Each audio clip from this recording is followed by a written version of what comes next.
हाँ, तो सभी बच्चों का मेरी बायोलॉजी की क्लास में स्वागत है। जितने भी बच्चे क्लास 11th में पढ़ते हैं, जितने भी बच्चे हमारे क्लास 11th में पढ़ते हैं और उनके पास जीव विज्ञान विषय है, उन सभी बच्चों को ये मेरी हिंदी मीडियम की क्लास है और हमारा अध्याय चल रहा है तीसरा, जिसका नाम है पादप जगत। तो हमारा अध्याय जो तीसरा है उसका नाम है पादप जगत। उस अध्याय की आज मेरी 5वीं क्लास है। इससे पहले मैं 4 क्लास पूरी कर चुका हूँ। तो जितने भी बच्चे हैं जो मेरी क्लास को देख रहे हैं, अगर वो बच्चे अपनी NCERT खोल लेंगे तो थोड़ा उन्हें अच्छा और बेहतर समझ में आएगा, क्योंकि सारा का सारा कंटेंट है जो हमारा NCERT का ही है। तो सभी बच्चे ध्यान से देखते रहें और बड़ी आसानी से सुनते रहें। देखिए, आज जो मेरी जो 5वीं क्लास है, इस 5वीं क्लास में आज हमको देखो पढ़ना है क्लोरोफाइसी। तो आज हम इसमें पढ़ेंगे क्लोरोफाइसी ग्रुप को। तो क्लोरोफाइसी ग्रुप को हम पढ़ेंगे तो हम सारा कंटेंट मेरा NCERT का है, कुछ 10% NCERT से मैंने बाहर लिया है, लेकिन मोस्टली कंटेंट मेरा NCERT का ही है। देखिए, क्लोरोफाइसी की बात कर रहे हैं तो देखिए, क्लोरोफाइसी के सदस्यों को प्राय हरे शैवाल भी कहा जाता है। तो हम यहाँ पर देखिए ये बात कह सकते हैं कि क्लोरोफाइसी जो मेरा वर्ग है शैवालों का, उस वर्ग के अंतर्गत तो वो शैवाल आते हैं जिन शैवाल के अंदर में मुझे क्लोरोफिल ए अच्छी तरह से मिलता है। अर्थात वहाँ पर क्लोरोफिल अच्छी तरह से होने की वजह से उनका रंग कैसा होता है? हरा।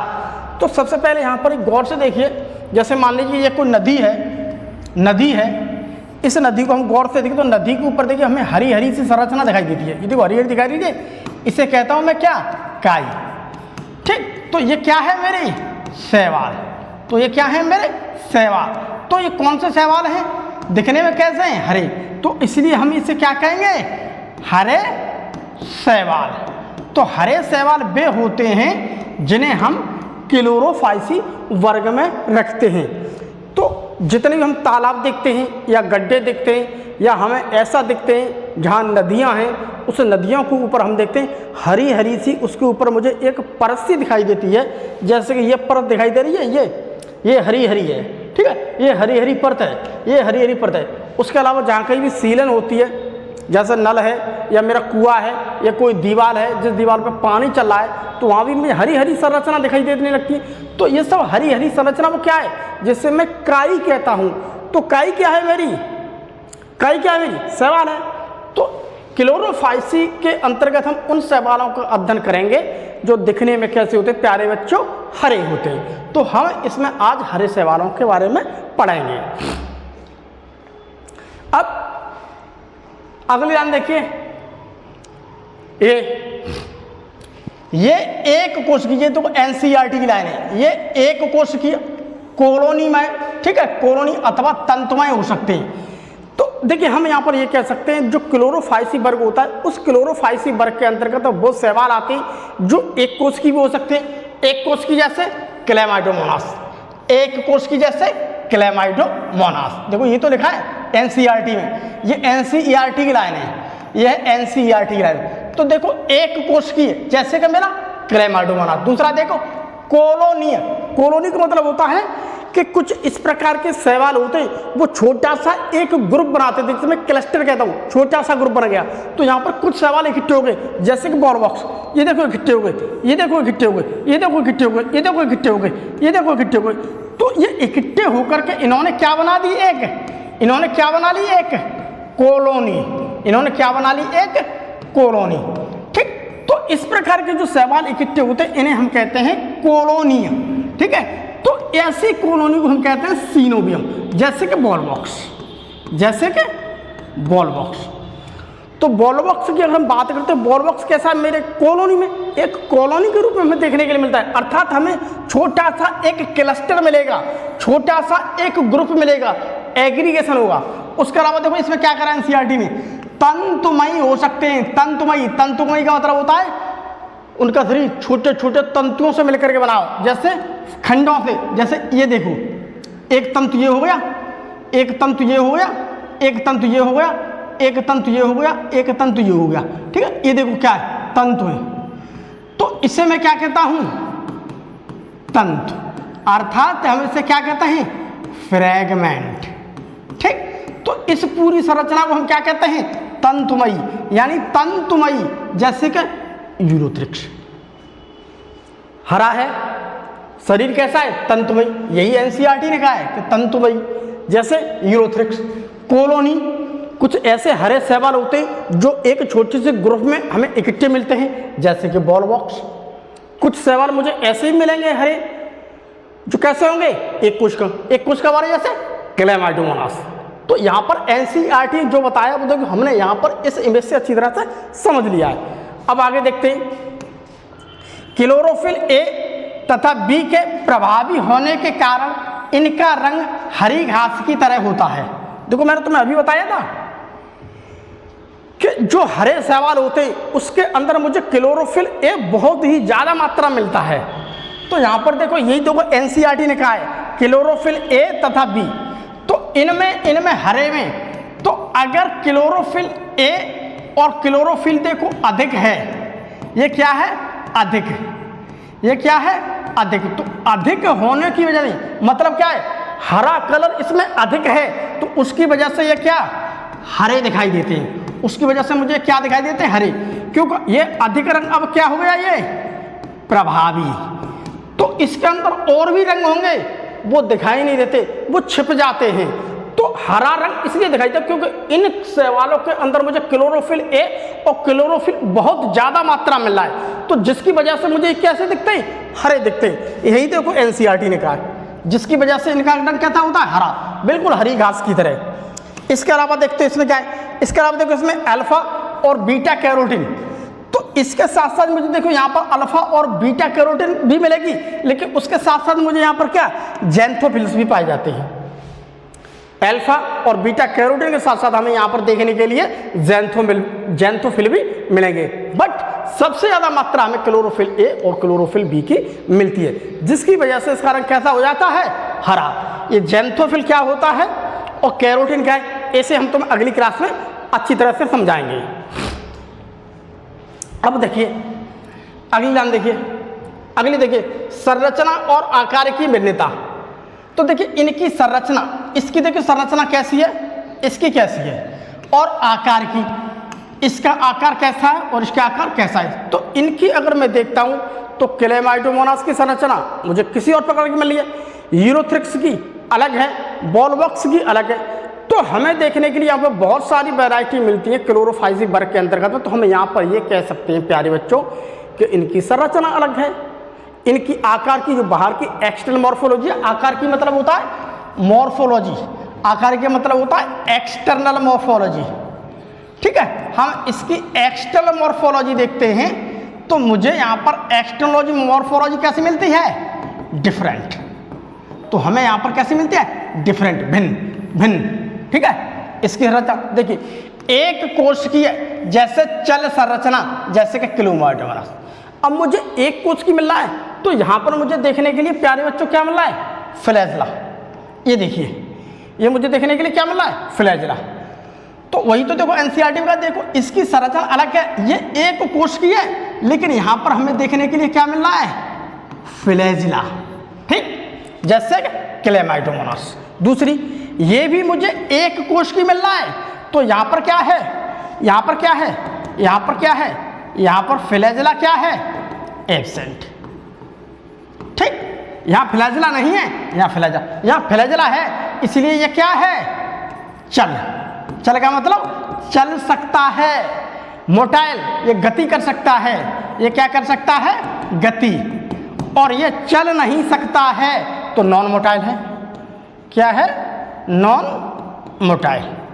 ये जैसे क्लोरेला, एक कोश की अचल, यहाँ पर कोई फ्लैजेला नहीं है, फ्लैजेला एब्सेंट, ठीक। संरचना वाले जैसे क्लोरेला या क्लोरोकोकम। तो यहाँ पर क्लोरेला की बात कर रहे हैं, क्लोरेला भी मेरा एक कोश की है, क्लेमाइडोमोनास भी एक कोश की है, दोनों की संरचना डिफरेंट है। उस पर फ्लैजेला है, इस पर फ्लैजेला नहीं मिलता है। दूसरी बात, इसकी संरचना कुछ और है, इसकी संरचना कुछ और। तो यहाँ पर मॉर्फोलॉजी में क्या है, दोनों डिफरेंट हैं, साइज भी डिफरेंट है, ठीक है। तो यहाँ पर हम सारी चीज़ को देख सकते हैं, हमें यहाँ पर क्या है, इनके भिन्न भिन्न आकार मिलते हैं देखने के लिए। तो देखिए और भी देखते हैं, जैसे बॉल बॉक्स कोलोनियल, अर्थात ये क्या है, कोलोनियल। कोलोनियल उसे कहते हैं जो एक कॉलोनी बना करके रहते हैं, जैसे कि मेरे बॉल बॉक्स, ठीक है, जिससे मैं कहता हूँ कॉलोनी बने हुए संरचना कहता हूँ मैं सीनोबियम, सीनोबियम, ठीक है, सीनोबियम, सीनोबियम, सीनोबियम कहते हैं जो कॉलोनी बने होते हैं, ठीक है। उसके अलावा देखिए पेंडोराना, पेंडोराना भी क्या है, बहुत सारे मिल रहे हैं, ये भी इकट्ठे हो गए, तो ये भी क्या हो गए, इकट्ठे, तो ये भी देखो इकट्ठे, ये भी इकट्ठे। उसके अलावा देखिए यूडोराइना, यूडोराइना जैसे कि यहाँ भी मुझे बहुत सारे इकट्ठे मिल रहे हैं, तो एक कॉलोनी के रूप में मिलते हैं, तो इसे मैं क्या कहता हूँ, कोलोनियल। उसके अलावा हम देखते बात करते हैं हाइड्रोडिक्टोन की, ये है हाइड्रोडिक्टोन। तो हाइड्रोडिक्टोन में क्या है, एक कॉलोनियल। देखिए एक तो ये है आपका हाइड्रोडिक्टोन, एक ये है, एक ये है, एक ये है, एक ये है, एक ये है, एक ये है, ठीक, एक ये है, एक ये है, एक ये है, एक, तो ये क्या है, एक कॉलोनी के रूप में। तो हम यहाँ पर ये कह सकते हैं कि हाइड्रोडिक्टोन मेरा कॉलोनी के रूप में रह सकता है, मुझे मिल सकता है, बॉल बॉक्स मुझे मिलता है, ठीक। उसके अलावा बात करें पेंडोराना मिल रहा है मुझे, उसके अलावा मुझे यूडोराइना मिला। तो यहाँ पर देखिए ये कई इकट्ठे हैं, तो जब भी कभी कुछ शैवाल इकट्ठे हो जाते हैं तो मैं कहता हूँ उसने क्या बना ली, एक छोटी सी कॉलोनी, तो उसे हम क्या कहते हैं, कॉलोनियल, अर्थात हम सीनोबियम के रूप में ये हमें पाए जाते हैं। अब अगला देखिए तंतुमयी, उसके अलावा देखिए तंतुमयी। देखो तंतुमयी संरचना वाले भी हमें मिलते हैं, लेकिन ये भी मुझे देखो तंतुमयी संरचना वाले भी दो हो सकते हैं, एक तो होते हैं शाखित, एक होते हैं अशाखित। तो एक तो है देखिए अशाखित, अशाखित का मतलब यहाँ पर कोई शाखा नहीं है, अर्थात अनब्रांच्ड, जैसे कि यूलोथ्रिक्स, जैसे यूलोथ्रिक्स और स्पाइरोगायरा। अब देखिए ये है यूलोथ्रिक्स, यूलोथ्रिक्स को गौर से देखिए, इसकी संरचना मुझे तंतुमय मिल रही है, ये देखिए तंतुओं से मिलकर के बनी है, बहुत सारे तंतुओं से मिलकर के बनी है, तंतुमय है, बट इसमें किसी प्रकार की कोई ब्रांच नहीं निकल रही है, ठीक। तो तंतुमय शैवाल भी मुझे दो प्रकार के देखने के लिए मिले क्लोरोफाइसी में। एक तो मुझे ऐसा मिला है जिसमें ब्रांचें नहीं हैं, अर्थात वो सिंगल है, इस प्रकार की ब्रांचें नहीं है, अशाखित है, इसमें शाखाएं नहीं मिल रही हैं, जैसे कि स्पाइरोगायरा। स्पाइरोगायरा देखिए एक ये है, एक इसका शरीर भी तंतुमय बने हुआ है, अर्थात छोटे छोटे छोटे छोटे खंडों से मिलकर के बना है, जिसे मैं कहता हूँ तंतु। तो तंतुओं से मिलकर के बना है, बट यहाँ पर मुझे किसी प्रकार की कोई ब्रांच नहीं दिख रही है। उसी प्रकार से दूसरा देखिए शाखित ब्रांच, ये भी तंतुमय है, जैसे कि क्लेडोफोरा। क्लेडोफोरा देखिए ये है, थोड़ा मैंने इसे जूम करके देखा, जूम करके देखा, तो जब क्लेडोफोरा के जूम करके देखते हैं प्यारे बच्चों, तो यहाँ पर देखिए इसका शरीर तंतुओं से बना है, ये है, ये देखिए तंतु है, ये देखिए तंतु है, बट यहाँ पर देखिए मुझे देखने के लिए ब्रांचें मिल रही हैं, ये देखिए, ये देखो ब्रांचें मतलब शाखाएं, पेड़ जैसी शाखाएं मिल रही हैं, ठीक, पेड़ जैसी शाखाएं मिल रही हैं। तो मुझे तंतुमय दो प्रकार के मिल रहे हैं, जो तंतुमय ऐसे होते हैं जो तंतुमय दो प्रकार, एक तो मुझे मिल रहे हैं अशाखित और दूसरे मिले शाखित। शाखित में कौन है मेरा, क्लेडोफोरा। यहीं से प्रश्न पूछ ले जाते हैं अक्सर कि ऐसे तंतु का नाम बताइए जो कुछ शाखित होते हैं, ठीक। तो ऐसे बताइए मुझे, ऐसे तंतुमयी शैवालों के नाम बताइए जो कैसे होते हैं, शाखित, जैसे कि मेरा क्लेडोफोरा। क्लेडोफोरा की इस पर देखिए यहाँ शाखाएं मिल रही हैं, यहाँ शाखाएं नहीं मिल रही, यहीं से प्रश्न पूछ ले जाते हैं अक्सर। उसके बाद देखिए साइफोनेसियस, देखिए साइफोनेसियस संरचना वाले, जैसे कि बोकेरिया। साइफोनेसियस उसे कहते हैं कि इसकी संरचना मुझे एक ट्यूब के रूप में मिल रही है, एक ट्यूब लाइक स्ट्रक्चर होती है। ये है देखिए मेरे पास बोकेरिया, ठीक, ये है मेरे पास क्या, बोकेरिया, बोकेरिया। तो हम कहते हैं साइफोनियस, कहते हैं साइफोन मतलब होता है कि ट्यूब। तो देखिए अर्थात एक ट्यूब में कोई सेप्टा नहीं है और बहुत सारे न्यूक्लियस प्रेजेंट हैं। तो देखिए ये है मेरे पास एक ट्यूब, साइफोनियस का मतलब होता है एक ट्यूब जैसी संरचना। तो ये मेरे पास देखिए एक ट्यूब है। अब यहाँ पर मुझे बहुत सारे देखने के लिए क्या मिल रहे हैं, मुझे क्या मिल रहे हैं देखने के लिए, मैनी न्यूक्लियस, बहुत सारे न्यूक्लियस एक ही ट्यूब के अंदर देखने के मिले और यहाँ पर कोई सेप्टा नहीं है, तो उसे मैं कहता हूँ साइफोनियसियस संरचना। तो इसी को हम कहते हैं साइफोनियसियस संरचना, जैसे बोकेरिया, जैसे कि बोकेरिया। उसके अलावा देखिए आएगी पैरेनकाइमेटस संरचना। ऐसे भी मुझे सवाल देखने के लिए मिलते हैं जिसकी संरचना क्या होती है, पैरेनकाइमेटस। पैरेनकाइमेटस देखिए हम उसे कहते हैं कि जहाँ पर संपूर्ण पूरी बॉडी है, जैसे इसे देखिए सवाल को, जैसे कि अल्वा, जैसे कि मेरा अल्वा, अल्वा ये देखो रखा अल्वा, अल्वा की संरचना देखिए, पूरी की पूरी संरचना इसकी एक लीफ लाइक जैसी लग रही है, पत्ती जैसी मुझे संरचना दिख रही है एक तरह की, ठीक है। पूरा थैलॉइड है, थैलॉइड कैसा मुझे दिख रहा है, पूरी की पूरी संपूर्ण बॉडी क्या कर रही है, फोटोसिंथेसिस करती है। इसकी पूरी की पूरी जब बॉडी सिंथेसिस करेगी और फूड को क्या करेगी, स्टोरेज, तो हम कहते हैं उसे पैरेनकाइमेटस। तो पैरेनकाइमेटस संरचना में देखिए वो सवाल आते हैं जैसे अल्वा, जिनकी पूरी की पूरी बॉडी क्या है, फोटोसिंथेसिस करती है और फूड का स्टोरेज भी करती है। तो ये मेरी होती है पैरेनकाइमेटस संरचना वाली। यहीं से प्रश्न आ जाते हैं, यहीं से अक्सर क्या आ जाते हैं प्रश्न।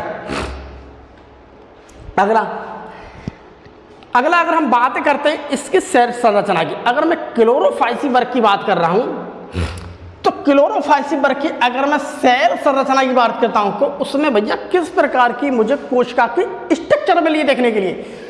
तो पहली बात तो यह है कि इस स्ट्रक्चर्स जो हमें देखने के लिए मिल रही है, पहली बात ये यूकैरियोटिक स्ट्रक्चर्स हैं।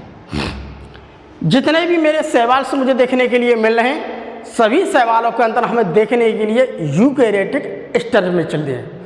यूकैरियोटिक एक स्ट्रक्चर मिलती है भैया, कौन सी मिलेगी, प्लांट लाइक, ठीक, एनिमल लाइक नहीं मिलेगी, तो हमें यहाँ पर कैसे मिलेगी, प्लांट लाइक। तो हमें यहाँ पर एक यूकैरियोटिक सेल स्ट्रक्चर देखने मिलती है जिसके अंतर्गत मुझे वेल डेवलप्ड न्यूक्लियस मिलेगा। ये न्यूक्लियस क्या मिलेगा इसकी सेल के अंदर में, वेल डेवलप्ड, अच्छी तरह से सुविकसित। उसके अलावा मुझे यहाँ पर देखने के लिए क्लोरोप्लास्ट मिलेंगे। उसके अलावा देखने के लिए मुझे एक बड़ी वैक्यूल मिलेगी। तो अगर हम किसी प्रकार से सवालों की बात करें और सवाल की हम स्टडी को देखेंगे, उसकी सेल का अध्ययन करेंगे, तो हम प्यारे बच्चों ये कह सकते हैं उसमें पहली बात मुझे यूकैरियोटिक सेल स्ट्रक्चर्स मिल रही है। दूसरी बात वो प्लांट कैटेगरी में आता है तो इसलिए मुझे प्लांट जैसी मिल रही है। तीसरी बात हम ये कह सकते हैं तो यहाँ पर मुझे वेल डेवलप्ड क्या मिल रहा है, न्यूक्लियस। न्यूक्लियस कैसा मिल रहा है, यानी कि अच्छी तरह से डेवलप मिल रहा है। यहाँ पर न्यूक्लियस क्या है, अच्छी तरह से परफॉर्म कर रहा है। उसके अलावा देखने के लिए मुझे क्या मिल रहा है, क्लोरोप्लास्ट। उसके अलावा मुझे देखने के लिए सबसे ज़्यादा क्या मिलेगा देखने के लिए यहाँ पर, बड़ी वैक्यूल, बड़ी वैक्यूल रिक्तिका। ये चीज़ इसकी सेल के अंदर में हमें देखने के लिए मिलती है। अगली बात अधिकांशतः कसाव युक्त कोशिकाएं। उसके अलावा देखिए कुछ हमें इस प्रकार के सवाल से मिलते हैं कि उन सवाल के अंदर देखने के लिए मुझे क्या मिलती है, फ्लैजिला।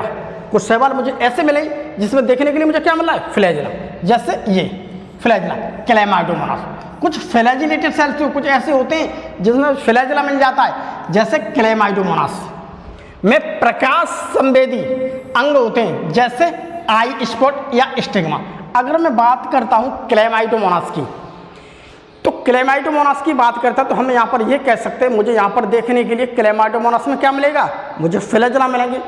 उसके अलावा मुझे यहाँ पर देखने के लिए क्या मिलेंगे, आई स्पॉट, जैसे हम क्या कहते हैं स्टिग्मा। ये कहाँ मिले मुझे, फ्लैजिला की तरफ। तो इसकी लोकेशन क्या है, इसकी लोकेशन क्या है आई स्पॉट की, फ्लैजिला साइड, फ्लैजिला साइड। यहीं से प्रश्न आवे वो, ठीक। तो फ्लैजिला के आधार पर पाए जाते हैं, इस बात को सबसे ध्यान रखें। यहीं पर अगर देख रहे हैं तो आपको यहीं पर पॉइंट पूछा जाता है कि मुझे जो देखने के लिए आई स्पॉट मिले उसकी लोकेशन क्या है, एंटीरियर फ्लैजिला साइड। ये है फ्लैजिला। तो फ्लैजिला की तरफ इसकी लोकेशन किसकी देखने के लिए मिल रही है मुझे, आई स्पॉट की, स्टिग्मा की। ये स्टिग्मा क्या है, ये क्या है मुझे, प्रकाश संश्लेषी यानी प्रकाश संवेदी, फोटो सेंसिटिव क्या है ये अंग। तो ये है मेरे पास फोटो सेंसिटिव अंग। यहाँ से ही मुझे मिलने के लिए क्या मिल जाता है, यहाँ पर प्रश्न मिल जाता है, ठीक। मोस्ट इंपॉर्टेंट यहाँ से ही प्रश्न पूछा जाता है।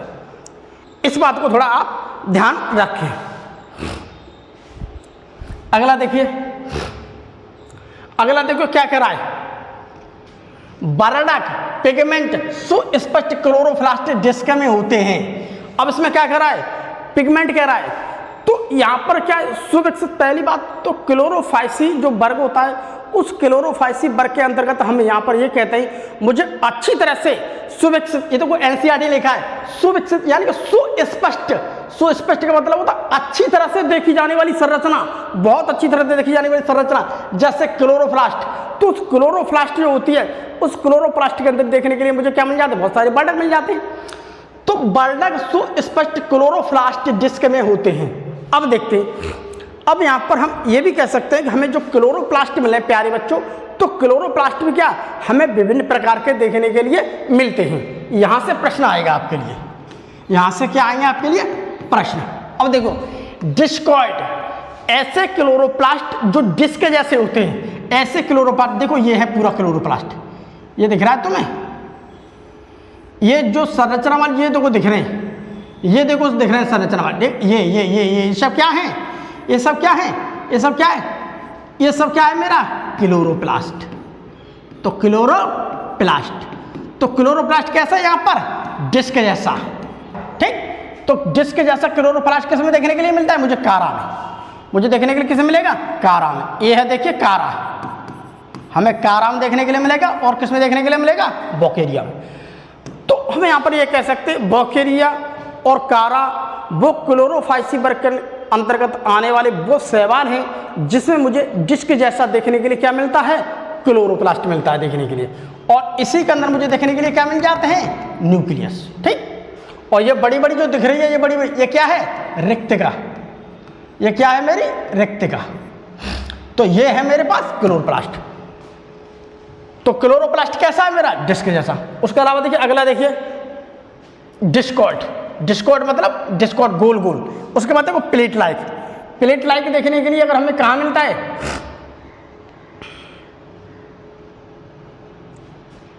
देखिए प्लेट लाइक मिलेगी देखने के लिए मुझे फ्री सेला के अंदर, ये है मेरे पर फ्री सेला।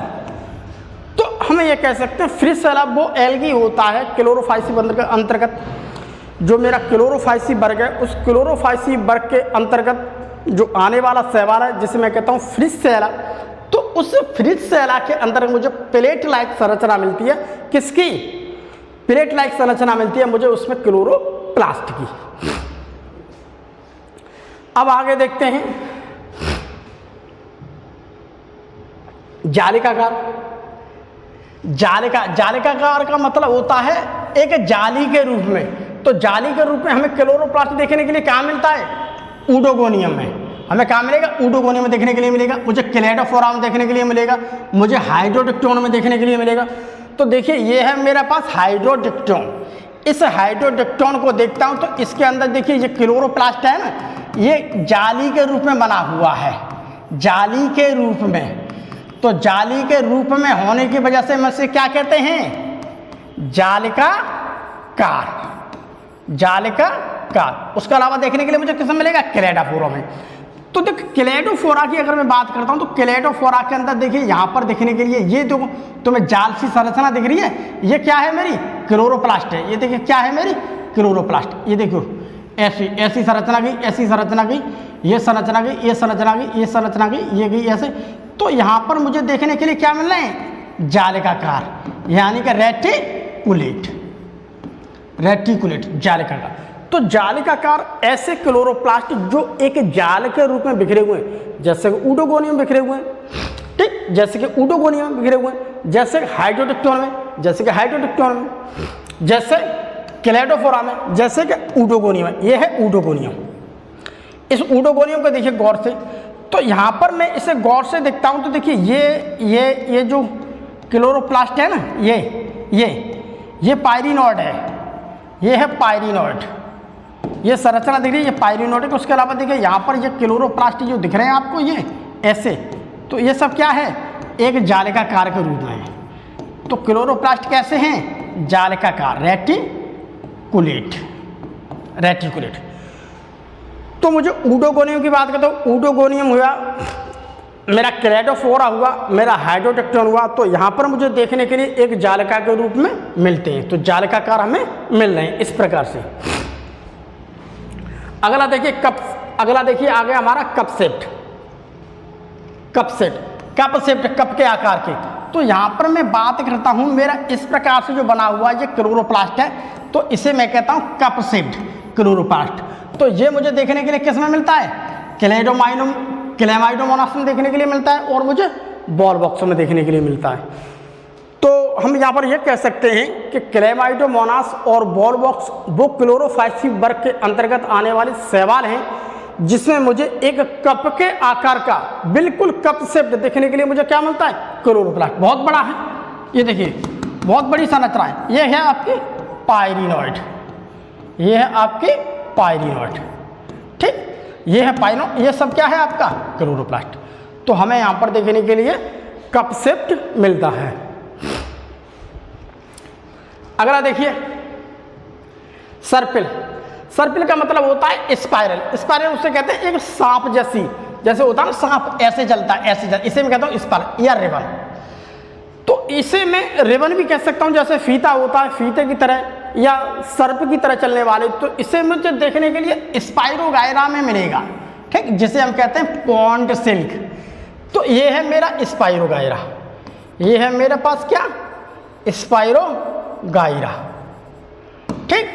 स्पाइरोगायरा को जब हमने जूम करके देखा तो देखिए ऐसी संरचना दिखाई देती है। तो यहाँ पर देखिए क्लोरोप्लास्ट है क्या मेरा? ये है देखिए क्लोरोप्लास्ट, ये है देखिए मेरे पास क्लोरोप्लास्ट, ये है देखो संरचना क्लोरोप्लास्ट की, ठीक, ये है संरचना क्लोरोप्लास्ट की, ये देखिए संरचना क्लोरोप्लास्ट की, ये देखो संरचना की। तो यहाँ पर मुझे कैसे मिल रहे हैं ये क्लोरोप्लास्ट? स्पाइरल, सर्फ के आकार के मुझे स्पाइरोगायरा में देखने। उसके अलावा देखिए गर्डल शेप्ड। गर्डल का मतलब होता है मेखला का।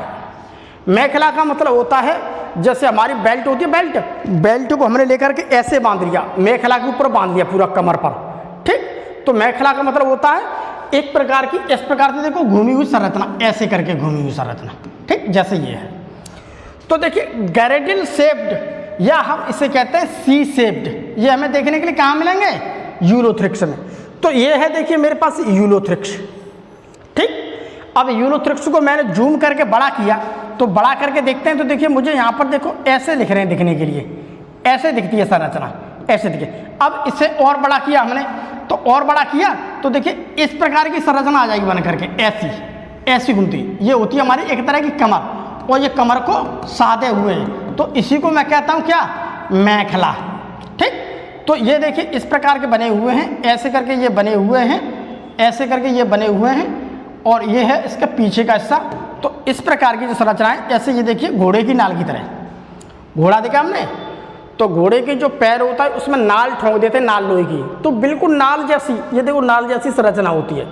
तो जिसे हम कहते हैं सी शेप्ड। सी शेप्ड इसलिए कहते हैं कि बिल्कुल सी की तरह बन गया है, बिल्कुल सी की तरह बन गया।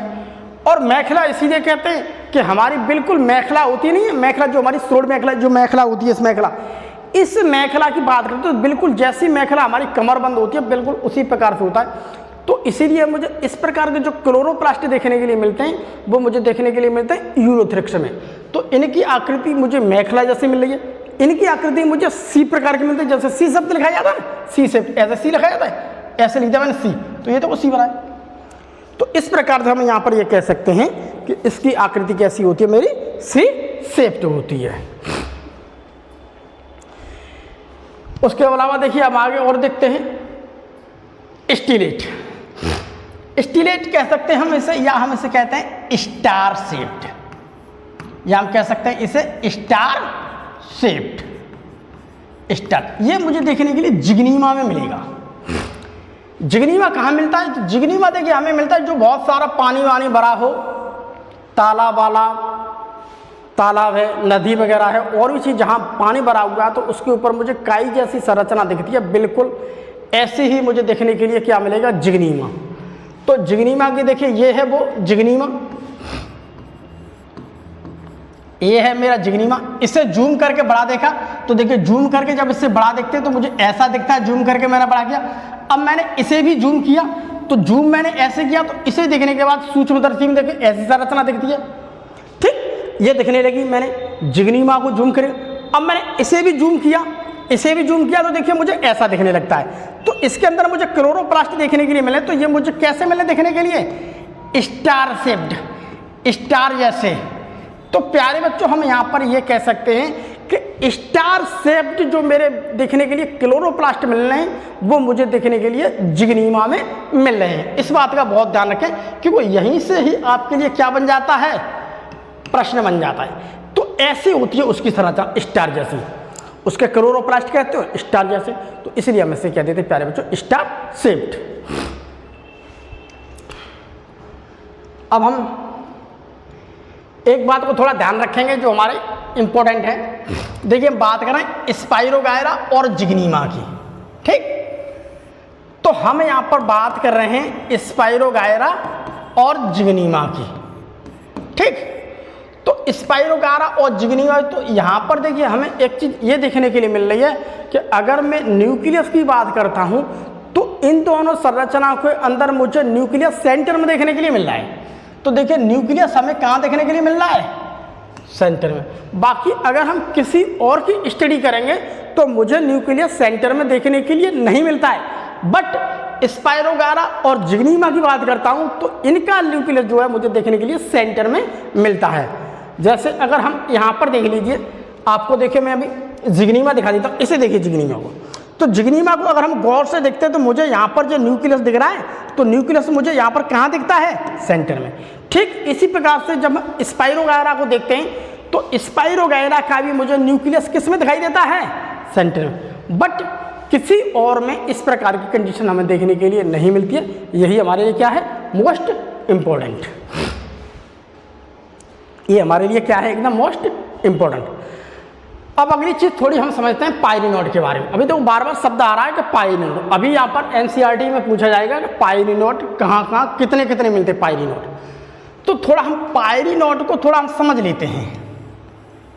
पायरिनोड एक विशेष प्रकार की संरचना होती है जो हमें देखने के लिए प्लांट्स की कैटेगरी में मिलती है। तो थोड़ा हम उसे समझ लेंगे कि आखिर में ये पायरिनोड क्या है, या किसी प्रकार से प्रश्न आ जाता है, मेरा बोर्ड एग्जाम्स में प्रश्न आ जाता है किसी प्रकार से कि पायरिनोड क्या होते हैं, इसके बारे में लिखिए। 2 नंबर 3 नंबर में अगर हमारा प्रश्न आ जाता है तो हम उसे इस प्रकार से लिख सकते हैं कि पायरिनोड क्या होते हैं। तो पायरिनोड क्या होते हैं पहले हम इसे समझते हैं। देखिए यह प्रोटीन तंतुओं से निर्मित एक सघन संरचना है। पहले ये बात करिए, जो मैं पायरिनोड की बात कर रहा हूँ वो पायरिनोड मुझे क्लोरोप्लास्ट के अंदर देखने के लिए मिलेंगे। जैसे मान लीजिए ये है मेरे पास क्लोरोप्लास्ट, और उस क्लोरोप्लास्ट के अंदर ये संरचना देखने के लिए मिल रही है। तो यही संरचना मेरी क्या है? यही संरचना क्या है मेरी? पायरिनोड। क्लोरोप्लास्ट मिल रही है, यहाँ पर क्लोरोप्लास्ट है मेरा, यहाँ पर एक संरचना मिली है, किसी में ज़्यादा मिल जाती है, ठीक है। तो हम यहाँ पर देखिए और भी संरचना को देखते हैं। तो यहाँ पर देखिए ये है, देखिए पायरिनोड, ये देखिए यहाँ पर मैंने इसको स्ट्रक्चर्स को दिखाया है, ये संरचना है, यानी कि ये वाली जो संरचना है वो ये है, इसे कहता हूँ मैं पायरिनोड। प्रोटीन तंतुओं से मिलकर के बनी होती है। ये पायरिनोड जो बनी होती है किससे बनी होती है? प्रोटीन के तंतुओं से मिलकर के बनी होती है, जो वर्धक लवकों में धसी हुई, ठीक, अथवा उनकी सतह पर पाई जाती है। तो इसमें क्या करें? वर्धक लवक यानी कि क्लोरोप्लास्ट, क्लोरोप्लास्ट में क्या मिलेगी मुझे? धसी हुई मिलेगी। तो देखिए ये है मेरे पास क्लोरोप्लास्ट, ये है देखिए क्लोरोप्लास्ट, कप शेप्ड क्लोरोप्लास्ट है, क्लेमाइडोमोनास का चित्र है, ठीक। तो इसके अंदर मुझे क्या मिल रही है? धसी हुई। इसके अंदर क्या मिली है मुझे? धसी हुई। तो ये देखिए ये है, देखिए मेरे पास क्या, ये देखिए, ये देखिए ये है, देखिए क्लोरोप्लास्ट। ये बात देखिए, ये देखिए बता रहा हूँ, इसे देखिए यहाँ, ये है देखिए क्लोरोप्लास्ट, ये देखिए ये क्लोरोप्लास्ट को मैंने कर दिया हाईलाइट, ये है क्लोरोप्लास्ट। अब क्लोरोप्लास्ट के अंदर धसी हुई ये संरचना दिखे, इसे कहता हूँ मैं पायरिनोड, इसे मैं कहता हूँ पायरिनोड, धसी हुई मिल रही है, ठीक। ये स्टार्च तथा अन्य समान भोज्य पदार्थों के संचय केंद्र हैं। तो ये वो केंद्र हैं जहां पर मुझे देखने के लिए स्टार्च भी मिल जाएगा, उसके अलावा अन्य मुझे भोज्य पदार्थ क्या हैं, उनके एक तरह के संचय केंद्र, यानी कि यहाँ पर स्टोरेज होती है। जैसे ये है, ये देख रहे हैं आपको स्टार्च ग्रेन्स, ये क्या है? स्टार्च ग्रेन्स, स्टार्च प्लेट्स हैं। ये क्या है मेरी? Starch grains. ये है क्या है मेरी? स्टार्च ग्रेन्स या स्टार्च प्लेट्स। ठीक ठीक, भोज्य पदार्थों को, ठीक है। हरित शैवालों में पायरिनोड स्टार्च पट्टिकाओं से घिरा हुआ मिलता है। तो हरित शैवालों की देखो बात करें, देखो इसमें क्या लिखा है, हरित शैवाल यानी कि क्लोरोफाइसी वर्ग के अंतर्गत हम बात करें, हरे शैवालों की बात करें तो हरे शैवालों में देखो पायरिनोड स्टार्च पट्टिकाओं, ये है पायरिनोड, ये है पायरिन, और ये है स्टार्च पट्टिकाएं, ये देखो स्टार्च पट्टिकाएं। तो इनसे क्या हुआ होता है, स्टार्च पट्टिकाओं से क्या होता है, घिरा रहता है, घिरा रहता है। अगर किसी प्रकार से पायरिनोड के ऊपर अगर प्रश्न आ जाता है आपका बोर्ड एग्जाम्स में, तो आप ऐसे लिख सकते हैं। अब पायरिनोड के बारे में इतना समझ गए कि ये क्या है, मुझे क्लोरोप्लास्ट के अंदर धसी हुई एक संरचना होती है। इतनी बात को ध्यान रख लो आप, ज़्यादातर इतनी बात को थोड़ा ध्यान रख लो। अब इसके बारे में थोड़ा और पढ़ेंगे हम आगे। यही एनसीईआरटी देखो क्या है। अब एनसीईआरटी में देखिए, अब देखो क्या कहा यहाँ पर एनसीईआरटी में, देखिए क्वेश्चन, ये देखिए एनसीईआरटी में देखो, अब देखो प्रश्न कहा है यहाँ पर, पायरिनोड को हम समझ गए। तो देखो क्या है, इसके अधिकांश सदस्यों के क्लोरोप्लास्ट में, इसके का मतलब होता है क्लोरोफाइसी वर्ग के अधिकांश सदस्यों की बात कर रहे हैं, क्लोरोफाइसी, ठीक है। सभी अपनी अपनी एनसीईआरटी को देख सकते हो, ये सब एनसीईआरटी की लाइन है, ठीक है। तो सदस्यों में क्लोरोप्लास्ट में एक या एक से अधिक पायरिनोड स्टार्च होते हैं। अगर हम बात करते हैं क्लोरोफाइसी वर्ग के सदस्यों की, तो हम यहां पर यह कह सकते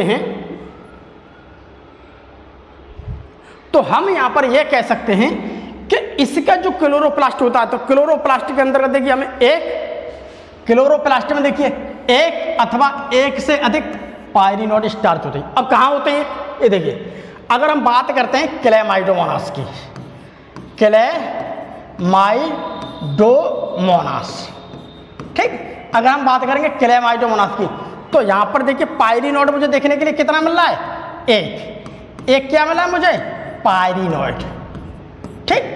ये है देखिए, ये एक पायरिनोड। तो हम यहाँ पर ये कह सकते हैं क्लेमाइडोमोनास के अंतर्गत जो क्लोरोप्लास्ट है, उस क्लोरोप्लास्ट में मुझे केवल एक पायरिनोड देखने के लिए मिल रहा है। उसके अलावा देखिए हम बात करें इस कोनियम की, तो देखिए क्लेमाइडोमोनास में केवल एक पायरिनोड होता है, बॉल बॉक्स में भी एक पायरिनोड होता है, ठीक। ऊडोगोनियम में कई पायरिनोड होते हैं। ये है ऊडोगोनियम, ये है ऊडोगोनियम, ये देखो सब लिख दिया मैंने, ये है ऊडोगोनियम।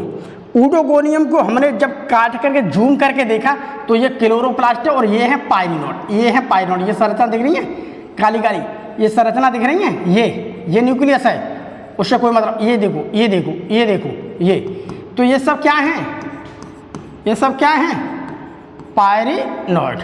तो हम यहाँ पर ये कह सकते हैं कि ऊडोगोनियम के अंतर्गत मुझे कई पायरिनोड देखने के लिए मिलते हैं। देखिए ऊडोगोनियम में कई पायरिनोड होते हैं, हाइड्रोडेक्टोन में कई पायरिनोड होते हैं।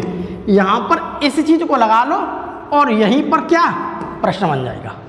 इंपॉर्टेंट, कंपटीशन के हिसाब से बहुत इंपॉर्टेंट है। अगर बोर्ड एग्जाम में क्वेश्चन आ जाता है पायरिनोड के ऊपर, तो उस बात को लिख करके ये थोड़ा एग्जाम्पल आप दे दोगे तो आपको नंबर अच्छे मिलेंगे। अब अगले देखते हैं। अब मुझे सबसे पहले देखो यहाँ पर देखो क्या है कि संचित भोजन स्टार्च के रूप में पाया जाता है। ये एनसीईआरटी में कहा है कि संचित भोजन कैसे पाया जाता है, स्टार्च के रूप में पाया जाता है। तो सबसे पहले मैं यहाँ पर यह समझूंगा कि स्टार्च क्या होता है। तो स्टार्च को हम कहते हैं मंड। तो स्टार्च को हम क्या कहते हैं, मंड कहते हैं। तो देखिए स्टार्च की बात है तो यह एक तरह का कॉम्प्लेक्स कार्बोहाइड्रेट है। स्टार्च क्या है मेरी, एक कार्बोहाइड्रेट। कॉम्प्लेक्स का मतलब क्या है, इसमें बहुत ज़्यादा ग्लूकोज की अणुओं की संख्या होती है, बहुत ज़्यादा होगी। तो जब ज़्यादा अणुओं की संख्या होती है तो उसी को मैं कहता हूँ कॉम्प्लेक्स। कॉम्प्लेक्स का मतलब होता है जटिल। तो देखिए यह एक कॉम्प्लेक्स कार्बोहाइड्रेट होती है स्टार्च, जो प्लांट्स में ऊर्जा के रूप में जमा रहता है। तो स्टार्च की बात करता हूँ तो स्टार्च देखने के लिए हमें बहुत सारे गेहूं, अनाज, सीरियल सब में देखने के लिए मुझे स्टार्च मिल जाता है। चावल में देखने के लिए हमें खूब स्टार्च मिलता है। तो वो क्या है, एक जटिल कॉम्प्लेक्स कार्बोहाइड्रेट होती है। तो ये भोजन के रूप में क्या है, ये देखो ऊर्जा के रूप में क्या होता है, जमा। ये ग्लूकोज के अणुओं से मिल करके बना होता है। इसमें बहुत सारे क्या होंगे, ग्लूकोज के अणुओं के चेन। तो स्टार्च को हम समझ गए। तो स्टार्च में बात कर सकते हैं हम, यह दो घटकों से मिलकर के बना होता है स्टार्च। स्टार्च की बात करते हैं, ये भी क्या दो प्रकार का होता है, एक तो होता है मेरे पास अमाइलोज और एक होता है मेरे पास अमाइलोपेक्टिन। अब ये अमाइलोज स्टार्च किसे कहते हैं और अमाइलोपेक्टिन स्टार्च किसे कहते हैं, इन दोनों को थोड़ा समझ लेते हैं। देखिए अमाइलोज जो कहते हैं यह एक सीधी श्रृंखला वाला स्टार्च है। तो अमाइलोज में हम ये कह सकते हैं इसमें कार्बोहाइड्रेट्स की वो चैन होगी जो क्या होगी, मेरी एकदम सीधी होगी। अर्थात यहाँ पर हमें देखने के लिए किसी भी प्रकार की कोई ब्रांच नहीं मिलती है और हमें एक सीधी चैन मिलती है। स्टार्च में जो होती है ग्लूकोज के अणुओं के में क्या मिलती है, एक सीधी चैन, तो उसे कहता हूँ अमाइलोज। अमाइलोपेक्टिन यह एक शाखित श्रृंखला होती है। यहाँ भी चैन मिलती है मुझे ग्लूकोज के अणुओं की, बट यहाँ पर क्या मिलेगी मुझे, जैसे ये ग्लूकोज के अणुओं की चैन है तो इधर भी होगी ब्रांचिंग, इधर भी हो जाएगी ब्रांचिंग, इधर भी हो जाएगी ब्रांचिंग, इधर भी हो जाएगी ब्रांचिंग, इधर भी। और यहाँ पर क्या है, यहाँ पर मुझे सीधी एक चैन मिलेगी। तो यहाँ पर क्या है, नो ब्रांच, यहाँ पर क्या है, नो ब्रांच। और यहाँ पर ये क्या मिली है मुझे चैन, एक ब्रांच जो मिल रही है, अर्थात आगे। तो अमाइलोपेक्टिन उसे कहते हैं जहाँ पर मुझे बहुत ज़्यादा क्या मिलेंगी, कार्बोहाइड्रेट्स की चैन लंबी मिलेगी, ब्रांच मिलेगी। एमाइलोज उसे कहते हैं जहाँ कार्बोहाइड्रेट की मुझे चैन तो मिल रही है बट वो क्या है, लंबी नहीं है।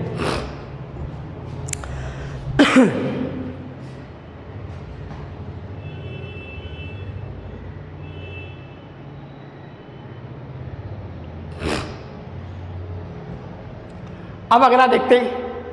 अगला देखिए, कुछ शैवाल तेल गुंदक के रूप में भोजन को संचित करते हैं। कुछ ऐसे शैवाल भी होते हैं जिसके अंदर जो भोजन होता है ना, जो एनर्जी, वो ऑयल के रूप में हो जाती है, ऑयल ड्रॉप्स के रूप में, जैसे कि बोकेरिया। ये है मेरी एनसीईआरटी ग्लैंड, ये क्या है हमारी एनसीईआरटी ग्लैंड।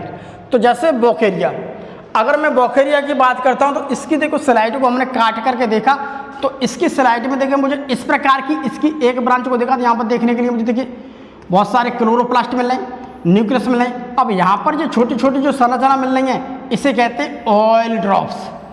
तो ये ऑयल ड्रॉप्स क्या है, ये इसके भोजन हैं, ये अपने भोजन को, अपनी एनर्जी को ऑयल ड्रॉप्स के रूप में क्या करते हैं, इकट्ठा करते हैं, स्टोरेज करते हैं। वही तो लिखा है, तेल बुंदक के रूप में भोजन को संचित करते हैं, जैसे कि बोकेरिया, जैसे बोकेरिया। तो बोकेरिया में क्या है, हमें ऑयल ड्रॉप्स के रूप में क्या मिलेगा, भोजन इकट्ठा मिलेगा।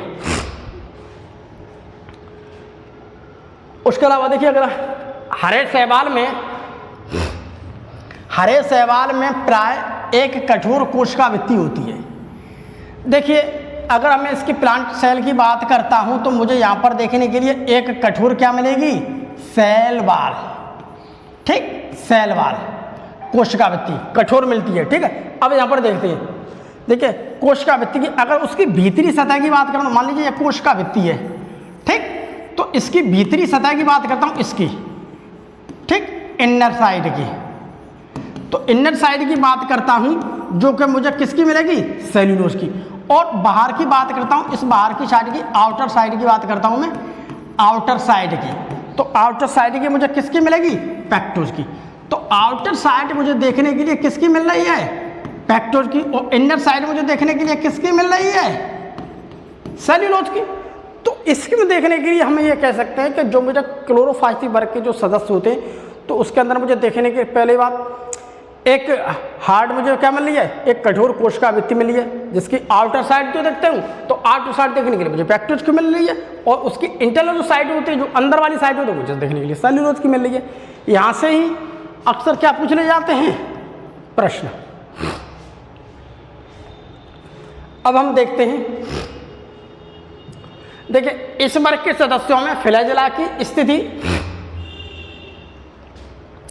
तो इस वर्ग के कुछ ऐसे सदस्य होते हैं जिसमें मुझे देखने के लिए कुछ फ्लैजेला मिलते हैं। तो हम थोड़ी यहाँ पर देखेंगे, मुझे फ्लैजेला तो मिले बट हम यहाँ पर ये कह सकते हैं फ्लैजेला हमें कैसे मिलते हैं, उस फ्लैजेला का हमारा अरेंजमेंट कैसा है। तो यहाँ पर देखने के लिए मिलते हैं, तो जिस गैमीट में मुझे फ्लैजेला मिलेंगे उसे देखिए हम कहते हैं जूस्पोर या गैमीट कहते हैं, ठीक है। तो ये मान लीजिए मेरे पास एक जूस स्पोर या ऐसे गैमेट कहते हैं। यहाँ पर देखने के लिए मुझे क्या मिला देखने के लिए? फ्लैजिला। तो यहाँ पर देखने के लिए 2 फ्लैजिला मिल रहे हैं। तो अधिकांशतः इस ग्रुप के जो सदस्य होते हैं, ज़्यादातर हम उसकी बात करें, मोस्टली ग्रुप में ये कह रहे हैं हमें देखने के लिए केवल 2 ही फ्लैजिला मिलेंगे। बट कभी कभी एक आध 2 ऐसे ऑप्शन भी आ जाते हैं उसमें मुझे 2 की जगह पर 4 फ्लैजिला मिलेंगे। तो जैसे 4 फ्लैजिला किसमें मिलेंगे मुझे? यूलोथ्रिक्स में। यूलोथ्रिक्स भी क्या है मेरा? एक ग्रीन एल्गी है, ठीक, और क्लैमाइडोमोनास भी क्या है? Green algae. तो ज़्यादातर हम 2 फ्लैजिला मिलते हैं, मगर कभी कभी ऐसा केस भी आ जाता है जिसमें देखने के लिए हमें 4 फ्लैजिला मिलते हैं, जैसे कि यूलोथ्रिक्स, ठीक। और ये फ्लैजिला कैसे होंगे? समान आकार के। तो ये फ्लैजिला कैसे होंगे? समान साइज के, ठीक, सेम साइज के, ठीक है। दूसरी बात, बिप्लेस या एक्रोनिमेटिक साइज होता है, उससे हम एक ही बात कहते हैं। तो एक्रोनिमेटिक साइज को हम कहते हैं ज़्यादातर देखने के लिए हमें कैसे मिलते हैं? आइसोकॉन्ट, ठीक है, समान साइज का। तो हमें इसे बिप्लेस कहते हैं, ठीक है। बिप्लेस मतलब अर्थात इसकी जो सरफेस होगी वो चिकनी होगी। जैसे मान लीजिए ये है मेरे पास फ्लैजिला, तो इस फ्लैजिला की जो ये सरफेस है, ये सरफेस ये कैसी होती है? स्मूथ, ठीक। और टेंसल वो होते हैं कि जिसकी फ्लैजिला पे मुझे क्या मिलते हैं? Hairs like. अगर फ्लैजिला पे हमें ऐसे ऐसे हेयर्स लाइक स्ट्रक्चर्स मिल जाती हैं तो इसे हम कहते हैं क्या? टेंसल। तो यहाँ पर बिप्लेस उसे कहते हैं कि जो फ्लैजिला मुझे मिल रहा है इस वर्ग के सदस्यों में देखने के लिए, पहली बात उसकी सरफेस कैसी है? स्मूथ है। उसकी सरफेस कैसी होती है? स्मूथ होती है। यही तो देखो लिखा है, स्मूथ। बिप्लेस है अर्थात स्मूथ सरफेस है, और इसमें 9+2 का व्यवस्थित क्रम होता है। तो जैसे मान लीजिए अगर मेरे पास ये फ्लैजिला है, ये है फ्लैजिला, तो इस फ्लैजिला को मैं यहाँ से कट करके देखता हूँ। यहाँ से मैंने क्या किया? कट करके जब मैंने इसकी स्टडी की तो देखिए मुझे इस प्रकार की संरचना देखने के लिए मिलती है। तो बाहर की सतह पर ये हम देखते हैं तो 9 फाइब्रिल, इसे कहता हूँ फाइब्रिल, 1 2 3 4 5 6 7 8 9, तो 9 फाइब्रिल मिलते हैं बाहर, ये हो गया 9, और अंदर मिलते हैं हमें 2, तो ये होगा 9+2। तो 9+2 का मुझे क्या मिलता है? एक अरेंजमेंट मिलता है। तो 9 मुझे परिधि की तरफ मिल रहे हैं और सेंटर में मिल रहे हैं मुझे 2 फाइब्रिल तंतु, ठीक है। तो इसी को कहते हैं 2 फाइब्रिल क्या मिल रहे हैं? तंतु। तो हम यहाँ पर ये कह सकते हैं मुझे फ्लैजिला तो देखने के लिए मिला है, बट 9+2 का अरेंजमेंट हमें यहाँ पर देखने के लिए मिलता है। उसके अलावा देखिए हम थोड़ा और देखते हैं, एक अपवाद भी मिल जाता है क्लोरोफाइसी वर्ग के सदस्य में। जैसे कि हम बात करते हैं ऊडोगोनियम में, तो ऊडोगोनियम में देखने के लिए मुझे क्राउन ऑफ फ्लैजिला देखने को मिलता है। तो यहाँ पर देखिए हमने एक बात की थी, ज़्यादातर इसके वर्ग के जो सदस्य होते हैं उसमें देखने के लिए मुझे 2 फ्लैजिला मिल जाते हैं, लेकिन 1-2 एक्सेप्शन ऐसा निकला है वहाँ 2 की जगह मुझे क्या मिले? 4। बट ये भी कैसे हैं? सेम साइज है बिल्कुल। लेकिन उसके अलावा ही मुझे एक ऐसी कंडीशन देखने के लिए मिल रही है जहाँ पर मुझे देखने के लिए क्या मिले? ऊडोगोनियम में क्राउन ऑफ फ्लैजिला। जैसे ये है क्या मुझे यहाँ पर क्या है? एक गुच्छे के रूप में मिल रहे हैं, ऐसे ऐसे ऐसे, ये गुच्छा बन गया, ये है, इसे कहता हूँ मैं क्राउन ऑफ फ्लैजिला। इसे मैं कहता हूँ क्राउन। क्राउन का मतलब होता है गुच्छा, ठीक है, क्राउन ऑफ फ्लैजिला। तो ऊडोगोनियम में देखने के लिए हमें क्या मिलता है? क्राउन ऑफ फ्लैजिला, ठीक। ऊडोगोनियम हमें क्या मिलता है देखने के लिए? Crown of flagella. इस बात को थोड़ा ध्यान रखें, यहाँ से ही प्रश्न अक्सर बन जाते हैं। अब देखते हैं क्लोरोफाइसी वर्ग के अंतर्गत जो सवाल आते हैं उसमें हमें देखते हैं रिप्रोडक्शन। तो इस वर्ग के सदस्यों में देखने के लिए देखिए मुझे कायक जनन भी देखने के लिए मिलेगा हमें, ठीक। उसके अलावा हमें देखने के लिए यहाँ पर अलैंगिक जनन भी मिलेगा, ठीक है, अलैंगिक जनन भी मिलेगा, ठीक है, अलैंगिक। उसके अलावा हमें देखने के लिए यहाँ पर क्या मिलेगा? सेक्सुअल। तो सेक्स मुझे तीनों प्रकार के यहाँ पर लैंगिक जनन देखने के लिए मिलते हैं। कायक जनन, आखिर में हम देखते हैं कायक जनन क्या है। अगर हम बात करते हैं देखिए कायक जनन की, कायक जनन का मतलब होता है वेजिटेटिव रिप्रोडक्शन, वेजिटेटिव रिप्रोडक्शन। तो देखिए कायक जनन देखने के लिए देखो हमें खंडन विधि से मिलता है, कोश का विभाजन से मिलता है, बट हमारी एनसीईआरटी में खंडन विधि का बारे में बताया तो हम खंडन विधि का समझते हैं कि आखिर में खंडन विधि क्या होती है जिसे मैं कायक जनन कहता हूँ। देखिए खंडन, खंडन का मतलब होता है, खंडन का मतलब होता है तोड़ना, किसी भी चीज़ को खंड खंड रूप में तोड़ना। किसी भी चीज़ को, बड़ी चीज़ थी उस चीज़ को मैंने क्या छोटे छोटे पार्टों में तोड़ दिया, तो मैं कहता हूँ उसे क्या कर दिया मैंने, खंडन। खंड, तो खंडन में देखिए मान लीजिए मेरे पास ये कोई बड़ी चीज़ है, ठीक, बड़ी चीज़ को टूट गई, ये देखो खंड बन गया, एक ये बन गया, एक ये बन गया। अब ये खंड क्या है, धीमे धीमे क्या करेगा, ये वृद्धि करेगा और नया बना देगा, ये वृद्धि करेगा और नया। तो इससे मेरे क्या बनना है, मेरा नया थैलस बनना है। इससे क्या बनना है, मेरा नया थैलस। तो यहाँ पर हम ये कह सकते हैं कोई भी मेरा खंड है वो टूट के अलग हो गया है और वही खंड क्या है, धीमे धीमे वृद्धि करके क्या करता है, एक नया थैलस बना देता है। यही देखो समझ लो, कायक जनन के ऊपर किसी प्रकार से लिखने के लिए आ जाता है आपका बोर्ड एग्जाम्स में 2 नंबर या 3 नंबर में, तो आपके लिए प्रश्न आ जाता है कि क्लोरोफाइसी के कायक जनन के ऊपर शब्द लिखिए या कायक जनन के ऊपर कुछ लिखिए, या क्लोरोफाइसी के अंदर पाए जाने वाला कायक जनन क्या है। इस प्रकार से अगर बोर्ड एग्जाम्स में प्रश्न आ जाता है कि कायक जनन क्या है, ठीक, सवालों में कायक जनन कैसे होता है, कुछ भी पूछ ले आपसे प्रश्न, तो आप उसका आंसर ऐसे दे सकते हैं बड़ा आसानी से।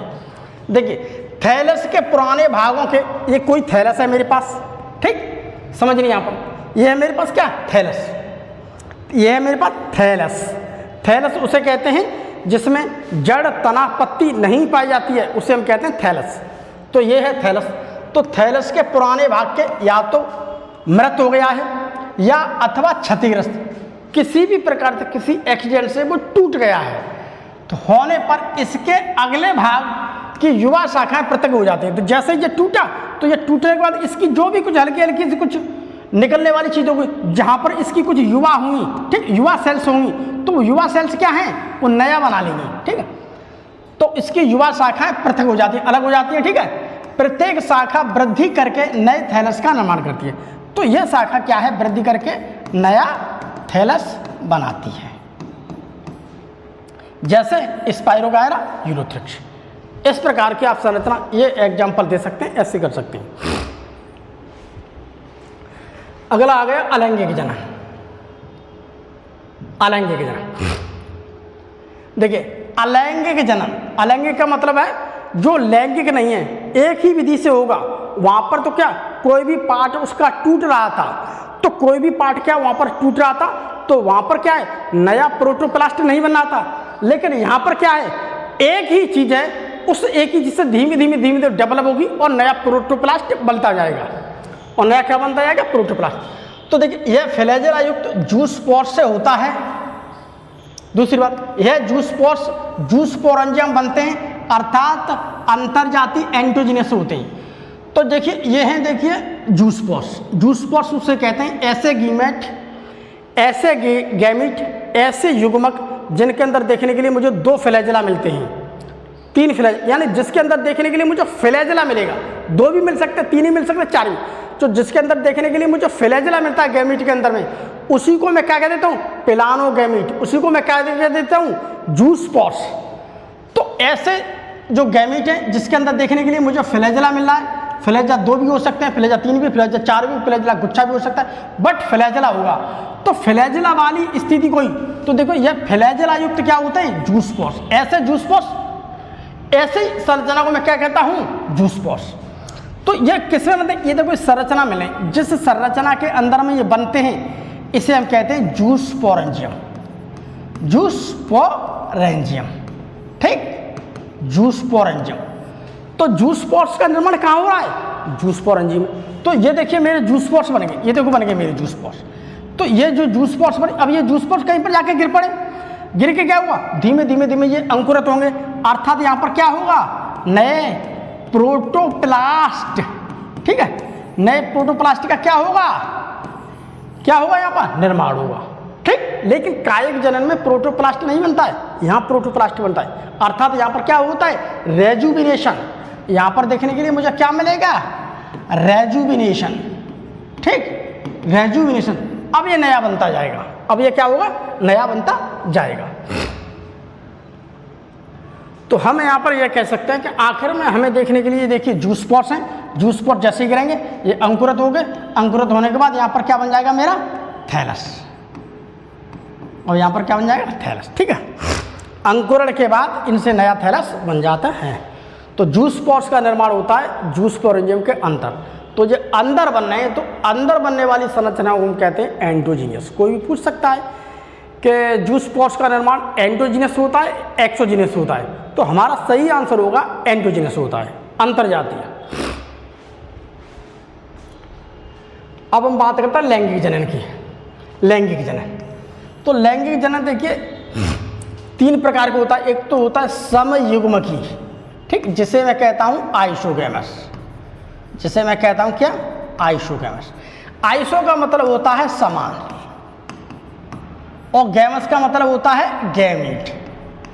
तो यहां पर जब 2 समान गैमीट होंगे, चाहे वो फ्लैजिलेटेड हो या नॉन फ्लैजिलेटेड हो, तो देखिए 2 समान, ये क्या है, 2 समान गैमीट यानी कि युग्मक, इसे कहता हूं आइसोगैमस। ऐसे होता है एन आइसोगैमस, असम युग्मकी, इसे कहता हूं anisogamous. Anisogamous, an का मतलब होता है नहीं, आइसो का मतलब होता है समान। जो समान नहीं है उसे कहते हैं असमान। तो यहां पर देखिए एक गैमीट मुझे बड़ा मिल रहा है और एक गैमीट छोटा मिल रहा है, तो दोनों आपस में जुड़ेंगे तब होगा। तो एक क्या है, छोटा होता है मेरा मेल और बड़ा होता है मेरे पास फीमेल। अब विषम युग्मकी, इसे कहता हूं मैं ऊगैमस, ऊगैमस, या हम इसे कहते हैं हेट्रोगैमस, ठीक, हेट्रोगैमस। तो इसमें हम देखते हैं, तो यहां पर एक तो मुझे बहुत बड़ा मिल रहा है, वो फ्लैजिलेटेड नहीं है, एक छोटा मिल रहा है, वो कैसा होता है, फ्लैजिलेटेड। यानी कि ये है मेरे पास चल और ये है क्या मेरे पास अचल। तो ये अचल एक अचल, तो इस प्रकार की संरचना मिलती है, इसे मैं कहता हूं विषम युग्मकी, जो हमें क्लोरोफाइसी वर्ग के अंतर्गत देखने के लिए मिल रहे हैं। तो हमें यहां पर देखने के लिए तीनों प्रकार के हमें क्या मिलते हैं, देखने के लिए सेक्सुअल रिप्रोडक्शन मिलते हैं। अब इसके कुछ एग्जाम्पल हैं, जैसे क्लोरोफाइसी वर्ग के अंतर्गत देखिए क्या है, मेरा क्लैमाइडोमोनास, मेरा बॉलबॉक्स है, मेरा यूलोथ्रिक्स है, उसके अलावा मेरा स्पाइरोगैरा है, उसके अलावा हमारा कारा है। तो ये हैं हमारे क्लोरोफाइसी वर्ग के क्या हैं उदाहरण, जो कि हमें NCERT में दिए गए हैं, जो हमें NCERT के अंतर्गत दिए गए हैं। तो इतनी सारी चीज़ों को हमने देखिए समझा। तो आज की हमारी क्लास का यही समापन होता है। हम आपसे अगली क्लास में फिर मिलेंगे, तब तक के लिए प्यारे बच्चों बाय बाय। क्लास का मजा लेते रहिए और NCERT को पढ़ते रहिए।